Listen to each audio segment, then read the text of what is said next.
Eu vou caminhar, eu vou falar um pouco para vocês sobre, né, a reação do mercado à decisão de Luiz Inácio Lula da Silva de hoje, logo após a posse, assinar um despacho, gente, determinando a revogação dos atos que dão seguimento às privatizações de 8 estatais, né? Essa notícia está no nosso site, olha aí, ó.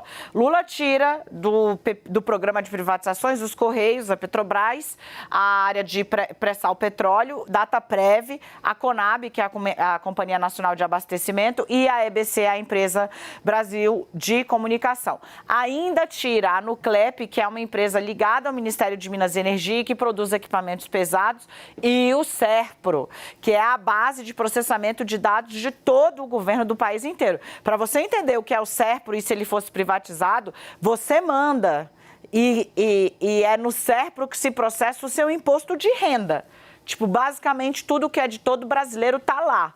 E havia um plano de privatizar. A justificativa da decisão é a necessidade de análise rigorosa dos impactos dessas privatizações sobre o serviço público ou sobre o mercado onde essas empresas estão inseridas. As ações da Petrobras, como o NACA mostrou, chegaram a cair mais de 6%. Fernando Haddad falou a respeito do assunto nesse discurso de hoje como ministro da Fazenda, citando a importância de parceria público-privada, lembrando que esse formato ajudou a economia de São Paulo quando ele foi prefeito. Ou seja, ele está dizendo, gente, lembra que eu já fiz, eu vou fazer de novo, eu não sou anti-privatização, anti-concessão. Dá uma olhada.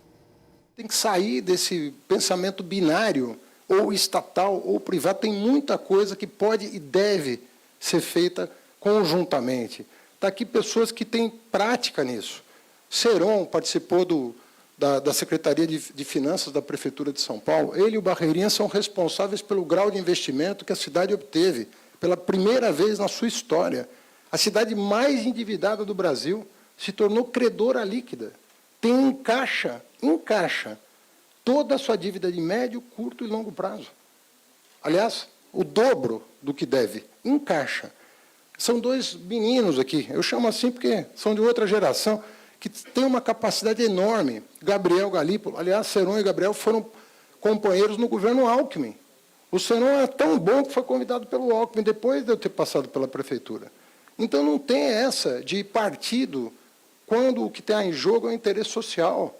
Nós podemos fazer do PPI um grande empreendimento, além das obras públicas que serão retomadas, porque há empreendimentos necessários que não têm sustentabilidade de curto ou médio prazo, e isso, sim, exige orçamento público puro. Mas a grande maioria dos empreendimentos, não. Eles podem ser feitos de forma conjunta, e nós temos que buscar. Por que a gente trouxe para vocês tanto o que causou a reação do mercado, que é esse decreto, quanto a fala de Haddad?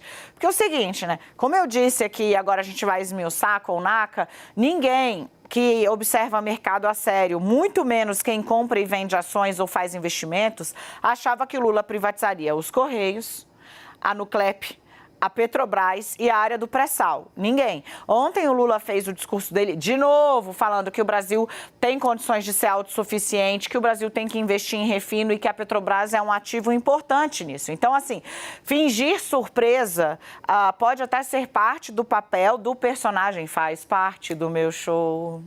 Cazuza, faz parte do meu show, meu amor. O mercado pode até cantar, falar, não, faz parte do meu show, vou fazer, mas surpresa não dá. E por que a gente traz a fala do Haddad? Porque tem diversos entes do governo.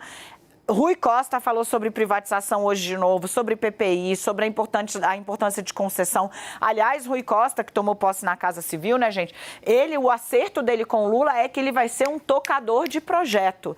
Por isso que Lula tem Alexandre Padilha indo para a articulação política. O Rui Costa quer ser mesmo o grande coordenador dessas obras e ele quer fazer esse corre com o mercado, ele quer trazer investimento externo, ele quer trazer concessão, parceria público-privada. Haddad dedica uma parte inteira do discurso dele para falar, eu fiz em São Paulo, eu consegui reduzir a dívida, eu dei grau de investimento para São Paulo fazendo isso, eu vou fazer, vai rolar, tudo vai rolar, vai dar certo.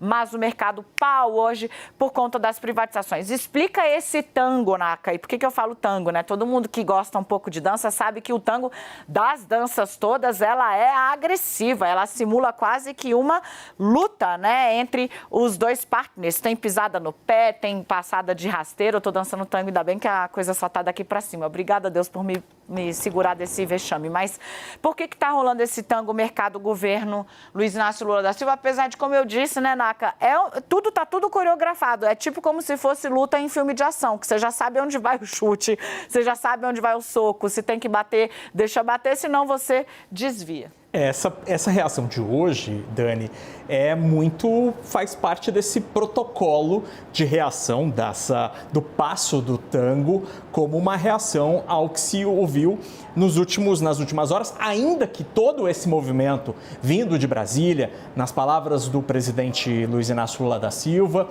não sejam surpresa, ou de Jean Paul Prats, o indicado para a presidência da Petrobras, nada disso seja efetivamente uma surpresa. É até curioso, porque quando você olha mais profundamente, ao longo das últimas horas, algumas casas importantes, como, por exemplo, o Banco BTG Pactual, o Citibank, divulgaram relatórios sobre essa mudança na Petrobras. Por exemplo, eu recebi aqui um relatório do Citi. O Citi sugere comprar as ações da Petrobras. Acham que vai ter uma mudança na política de dividendos, ou seja, a partilha do lucro entre os quase 1 milhão de acionistas da Petrobras. Haverá uma mudança para baixo, vão receber menos lucro. Mesmo assim, a empresa acha que há um potencial de valorização das ações lá em Nova York, que hoje estão perto de $10 para $19. Então, existe um movimento muito de curto prazo, que é o que a gente vê hoje, essa queda de mais de 6% das ações em São Paulo, hoje, segunda-feira,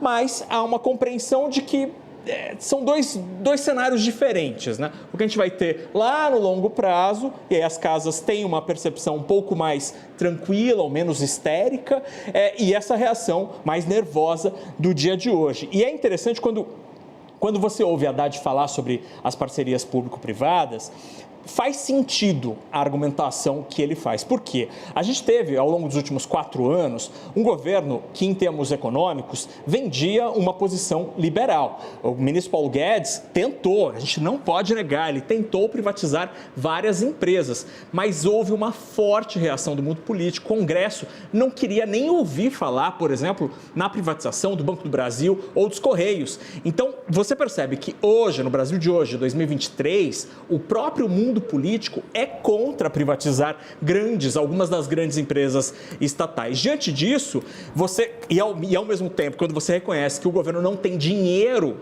para estar em todos os lugares, investir em todos os projetos, obviamente o caminho do meio nesse caso é chamar o setor público, o setor privado, para trabalhar junto com o setor público. Foi assim, por exemplo, na Europa, nos anos 80, nos anos 90, quando as PPPs explodiram na Europa, em países como a Inglaterra, na França, várias PPPs aconteceram. O setor público disse, olha, não tenho grana, você quer vir aqui operar essa linha de trem? Você quer vir aqui para operar a empresa de gás? Você quer vir aqui para operar? Enfim, e foi assim. E aparentemente, o ministro Haddad vai tentar este caminho, reconhecendo que a privatização eles não querem, o PT não quer, por uma percepção própria, histórica, e ao mesmo tempo reconhecendo, não temos dinheiro.